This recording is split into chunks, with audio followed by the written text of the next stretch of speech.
and into the open. Tyler Perry is gay. I know he's gay. He knows he's gay. We all have friends that know he's gay. I've hung around Tyler Perry. I've known Tyler Perry for years. Once the sexual harassment started, I was like, well, I got to protect me because I'm saying no, and I don't want this person, as powerful as they are, to try to get in the way of my work. So I started recording. So I have them offering me money. Tyler Perry's comments about his sexuality have stirred a discussion in the entertainment industry. Tyler Perry's relationship with T.D. Jakes has long been rumored. They've been going on for years. His most recent remark has further reinforced the assumption. Is Tyler Perry genuinely gay with T.D. Jakes? He admitted that T.D. Jakes drew him into sex parties. In this video, we will examine into it, so have a seat as we delve in. Bishop Jakes has had relationships with many celebrities, including Tyler Perry and Diddy. Fans had been talking about the Perry event for a while, and it was even more exciting. Tyler Perry, the king of media, made an interesting move at the Potter House. He was the heart of the church, not only as a member. He stood in front of the congregation and selected to touch Bishop Jakes, the church's head, who is usually a well-known pastor or consecrated priest. Tyler Perry, an actor and filmmaker, ignored the unwritten rule and handled it as a well-known music remix. Furthermore, Perry donated a whopping $1 million shortly after meeting T.D. Jakes. While some hailed it as a magnificent example of kindness and faith, others questioned whether the story had any hidden objectives. Jagmeer Wright was also skeptical of Bishop Jakes' assertion that he received the Holy Spirit from Tyler Perry. The mention of money raised some doubts. Was it just a nice gesture or anything more? Some were intrigued, while others were skeptical about the blurring of the lines between fame and faith. There was debate on whether this was a bold or dumb gesture. Bishop Jakes, on the other hand, declined to address the criticism. When the topic of prayer arose, he went out to defend Perry's behavior, claiming that everyone requires prayer. It doesn't matter where it comes from as long as it's pure. He believes you can have an impact without fulfilling a certain obligation.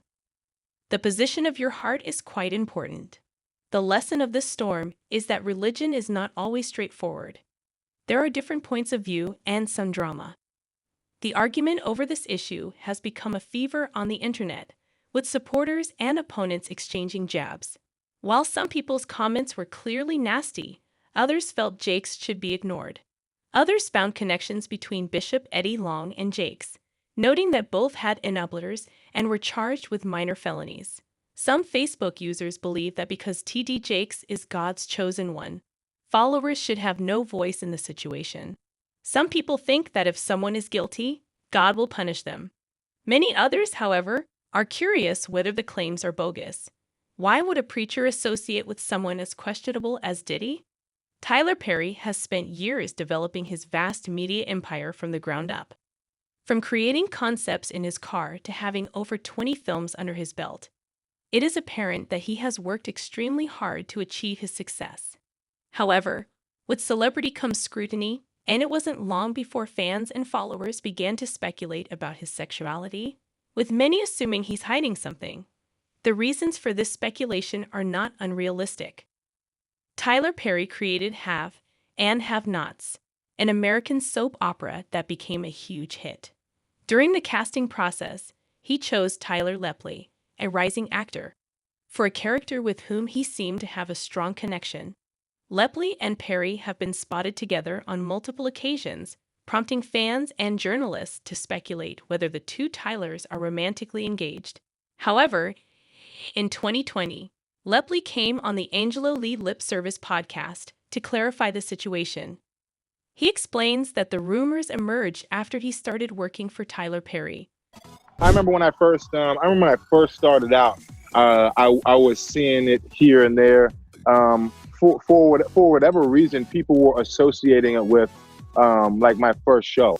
Lovely went on to say, I appeared on a Tyler Perry show, and for some reason, he was rapped like that. And I know Tyler Perry personally, and he is not gay. came out on the Tyler Perry show, and like for whatever reason he gets to rap like that. And I know Tyler personally, he's not gay. You know what I'm saying? But it's like, I was seeing around him, and all of a sudden he was rubbing off on me, and people thought like I was gay or something like that. I'd done something. I was on the set of P Valley, and maybe I was with Clifford, or I think I was taking a picture with Alphonse, who plays Lil Murder, and people started off with the gay thing again. During the conversation, Lepley revealed that he is currently in a committed relationship with a woman. However, the singer refused to reveal the identity of his enigmatic partner. Fans were displeased with Lepley's assessment of Perry's sexuality. Speak for yourself. In an Instagram message, one fan expressed similar sentiments. Another person said, "Baby, maybe you shouldn't speak for him because his tea has been out for years." A third suggested discussing one's own sexuality rather than that of others. These supporters' comments indicate that they are convinced Tyler Perry is on the DL and have evidence to back it up. Perry's portrayal of the gun-toting character media raised suspicions about his sexuality, but the film had previously been highly criticized for being emasculating. Spike Lee is one of the critics. Spike Lee slammed the media films as coonery buffoonery in 2009. But I still think a lot of stuff that's on today is coonery buffoonery. And I know it's making a lot of money, breaking records, but we could do better. Perry then clarified the situation, assuring CNN's Chris Wallace that he was not insulting anyone in his family. Rather, he hopes to do the opposite. Perry noted that it is critical for him to respect people who reared, educated, and formed him into the person he is today. I've heard it all, yeah. How do you respond to that? There's a certain part of our society, especially black people in the culture, that they look down on certain things within the culture. For me, I love the movies that I've done because they are the people that I grew up with, that I represent. So when someone says you're hearkening back to a point of our life that we don't want to talk about it, we don't want the world to see, you're dismissing the stories of millions and millions of black people. And that's why I think it's been so successful, because it resonates with a lot of us who know these women and these experiences. But more importantly, in an essay for the New York Times, he reveals how his mother's Friday night card parties in New Orleans prepared him for his work in audiovisual filmmaking. Apart from being chastised for emasculating men, Harry's portrayal of Medea sparked speculation about his sexuality. After all, some admirers wonder how a straight man could provide such a convincing and irreverent performance as an elderly woman. Fans also felt that his hiring of strong guys for plays and films reflected his genuine sexual orientation.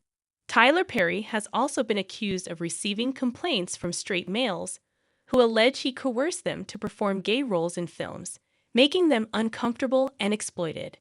During this time, actor and voice coach Brandon Jay revealed on TikTok that working on a single episode of Perry's Meet the Browns was challenging for him.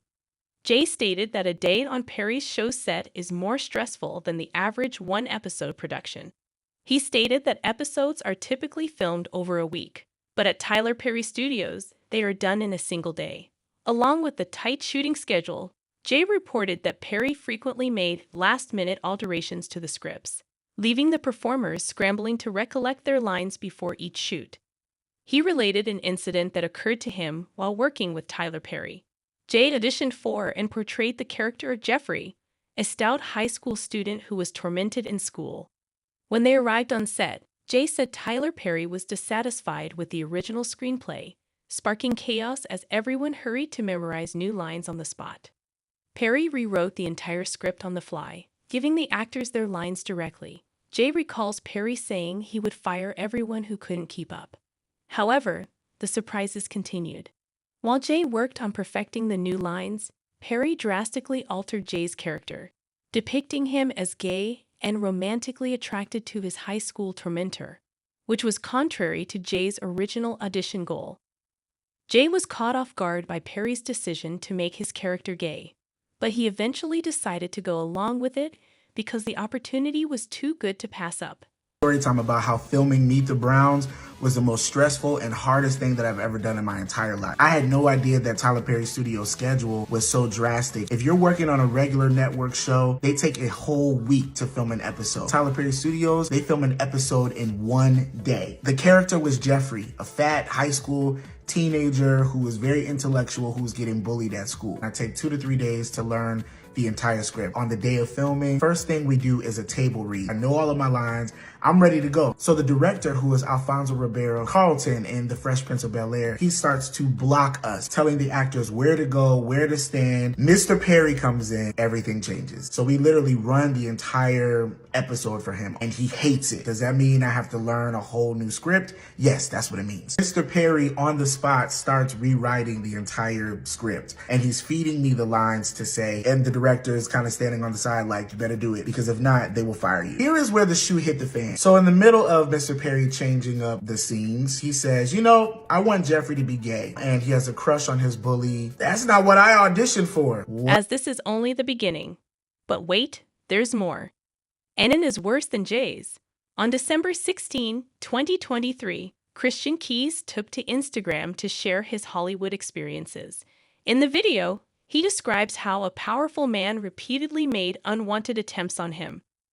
The stranger allegedly tried to get into bed with him and offered him $100,000 for stripping. In the video, Keys explained that after denying purported invitations to engage in predatory behavior, he picked a more picturesque job route. He also revealed that he had recordings of the wrongdoing extending back over 2 decades, and he is convinced that people will accept his narrative when he holds the key guy accountable since he had proof. I've kept one of these on me since '05. Whether it's a keychain recorder or a pen. In the video, Keys alleged that the accused harasser felt free to act inappropriately since he employed a group of young black men. The harasser allegedly thought that these men would follow his orders and turn up when he wanted them to, regardless of the circumstances. He was claiming, that he had multiple young black men on the payroll and they just had to show up when he was. While Keys did not specify anyone in his video, some social media users speculated that he was referring to Tyler Perry. There's more. Walter Lee Hampton, a YouTube personality, posted a video questioning Tyler Perry's sexuality in 2014, around the time The Haves and Have-Nots premiered. Hampton claimed in the video that he and Perry were friends who had openly discussed their sexuality. Hampton also stated that Perry's first supporters were other black gay men from the same community. But what connected these two alleged ex-friends? Hampton claimed Perry urged his friends to keep his gay orientation a secret so that he could continue to receive support from the local church. According to Hampton, Perry was concerned that if he revealed his sexuality, he would lose the support of his religious supporters. Hampton accused Perry of forsaking the black homosexual community and its followers. Hampton accused Perry of deserting the black gay community, which had previously supported him, Eric, and several other sissies.